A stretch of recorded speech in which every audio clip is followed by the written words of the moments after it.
दर आठवड्याला deep clean drive हे अभियान आपण राबवतोय।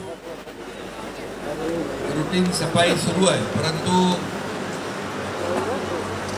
आजूबाजूच्या वार्डातली सगळी मॅनपॉवर मशिनरी एका विभागामध्ये लावल्यामुळे अतिशय डीप क्लीन ड्राईव्ह यशस्वी होतोय। यामध्ये रस्ते साफ करणं, रस्त्यावरची माती काढणं आणि त्यानंतर रस्ते पाण्याने धुणं हा उपक्रम गेल्या महिन्यापासून सुरू झाला। त्यामध्ये फुटपाथ सफाई असेल, फुटपाथच्या खालची गटर असतील, अंतर्गत गटार, अंतर्गत रस्ते, गल्ल्या, पब्लिक टॉयलेट स्वच्छ झाली पाहिजे आणि त्या भागातले नालेसुद्धा आपण त्यासोबत त्याची स्वच्छता करणार आहोत। आणि याचा परिणाम असा होतो, मोठ्या प्रमाणावर एका ठिकाणी मॅन पॉवर मशिनरी मोबिलाइज झाल्यामुळे त्याचा इम्पॅक्ट दिसतो आणि मग दुसऱ्या दिवशी जे रुटीन सफाई होते त्यामुळे अगदी परिसर स्वच्छ होतो, दुर्गंधी मुक्त होतो आणि रोगराई मुक्त हा विभाग होत असतो। आणि म्हणूनच याला जास्त महत्त्व मुंबई महापालिकेच्या माध्यमातून आपण देतोय। खरं म्हणजे या चळवळीमध्ये फक्त मुख्यमंत्री, पालकमंत्री किंवा मुंबई महापालिका नाही, तर आता आपण पाहिलं की नागरिक देखील याच्यामध्ये सहभागी झालेत, शाळेतले विद्यार्थी सहभागी झालेत, NGO सहभागी झालेले आहेत। आणि म्हणूनच ही एक चळवळ होईल मोठी, म्हणजे लोक चळवळ।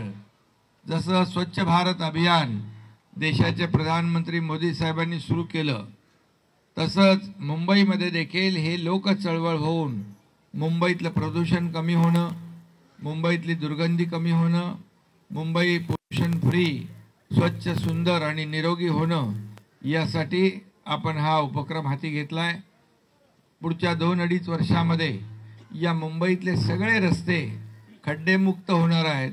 सगळे रस्ते काँक्रीटचे आपण करतोय, त्यामुळे पावसाळ्यामध्ये बिलकुल कोणाला त्रास होणार नाही। आज पाहतोय सुशोभीकरणाचं काम सुरू आहे, सुंदर बघा त्या पुलाचं इथं पेंटिंग झालेलं आहे आणि दत्ता नरवणकर यांच्या संकल्पनेतून या ठिकाणी संत दर्शन शिल्पाचा अनावरण झालेलं आहे। आणि असं जिथे जिथे चौक आहे तिथे तिथे झाडं लावणं, तो परिसर ग्रीन कव्हर करणं, ग्रीन पॅच तयार करणं, ऑक्सिजन पार्क असे छोटे छोटे आपण मुंबईमध्ये करतोय, अर्बन फॉरेस्ट करतोय, जेणेकरून पूर्णपणे मुंबईमध्ये जिथे जागा मिळेल तिथे आपल्याला हिरवगार डोळ्यांना दिसलं पाहिजे। प्रदूषणासाठी देखील ते उपयुक्त आहे आणि म्हणून या सगळ्या अभियानामध्ये सहभागी झालेल्या सगळ्यांचं मी मनापासून अभिनंदन करतो। दत्ता नरवणकर, त्यांचे सर्व सहकारी यांचंही अभिनंदन करतो। खरंच आपल्या इकडे आहेत, सगळ्या टीमला मनापासून धन्यवाद, शुभेच्छा। आणि हे खरं म्हणजे साफसफाई कर्मचारी जे आहेत, स्वच्छता कर्मचारी या अभियानाचे प्रमुख आहेत आणि तेच खरे मुंबईचं हिरो कोण म्हटलं तर मी सांगतो स्वच्छता कर्मचारी, कारण त्यांच्यामुळे मुंबई स्वच्छ होती आहे, मुंबई सुंदर होती आहे आणि ते लोक आता एकदम मनापासून काम करतायत। मी त्यांना सांगितलं मॉर्निंग वॉकला जाणारे लोक आहेत त्याच्या अगोदर आपली सफाई झाली पाहिजे, त्यालाही ते तयार आहेत। काही शेड्यूल सुधाकर शिंदे तयार करतायत, अश्विनी जोशी मॅडम आहेत आणि ज्या रूटवर सकाळी मॉर्निंग वॉकला लोक येतात ते यायच्या अगोदर तो रस्ता स्वच्छ झाला तर त्यांना देखील सकाळी वॉक करताना काही त्रास होणार नाही। आणि म्हणून ही अभियान, हे संकल्प जे आहे हे दिवसेंदिवस त्यामध्ये मोठ्या प्रमाणावर लोक सहभागी होत आहेत आणि म्हणून हे अभियान स्वच्छ होईल। मुंबई हे आंतरराष्ट्रीय शहर आहे, मुंबईमध्ये हा पॅटर्न राबवतोय आपण, परंतु टप्प्याटप्प्याने राज्यातल्या सर्व शहरांमध्ये अशाच प्रकारचा प्रकल्प राबवल्यामुळे मुंबई पॅटर्न हा संपूर्ण राज्यभर याची एक ओळख निर्माण होईल। कधी रस्ते धुताना आपण पाहिले होते का?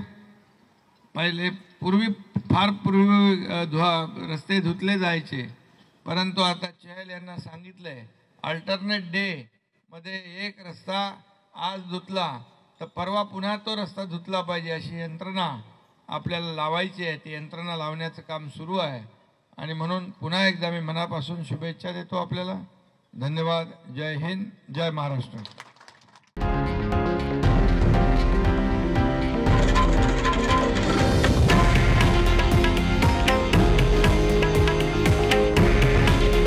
हे आहे देशातील नंबर 1 न्यूज नेटवर्क आणि आपण पाहत आहात TV9 मराठी. काळजी तुमची, हित महाराष्ट्राचं.